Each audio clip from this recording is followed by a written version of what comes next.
বাংলাদেশের মধ্যে ইসলামকে এখন ব্যবহার করা হচ্ছে।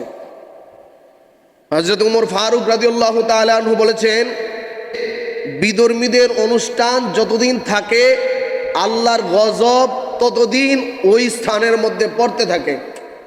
তো আমাদের যেই ভাইয়েরা শুভেচ্ছা জানানোর জন্য ওখানে যায়, হযরত উমর ফারুক রাদিয়াল্লাহু তাআলা আনহুর এই কথা অনুযায়ী তাদের উপরে তখন গজব পড়ে কি পড়ে না? পড়তেছে। ঠিক না? জোরে বলেন। বলতে পারেন হুজুর ওনারা তো দেখাশোনার জন্য যায়, ওনারা তো পাহারা দেওয়ার জন্য যায়, এটা তো মন্দ কাজ না, ওনারা তো আর পূজা করার জন্য যায় না। যদি বাংলাদেশের কোথাও পূজা চলে, এই পূজা মণ্ডপে নিরাপত্তা দেওয়ার দায়িত্ব একমাত্র রাষ্ট্রের। কার বলেন? রাষ্ট্রের। তো বাংলাদেশের মধ্যে এখন পুলিশ, আর্মি, র্যাব আছে না নাই? বাংলাদেশের সরকারের দায়িত্ব হলো এই পূজা মণ্ডপগুলির নিরাপত্তা দেওয়া। কিন্তু আমার প্রশ্ন হলো, তোমরা এই দল এই দল দাবি করো, তোমরা কি ক্ষমতায় আসছো? তাইলে তোমরা কি জন্য যাও? তোমরা স্বার্থের জন্য যাও। কথা বলেন ঠিক কি না?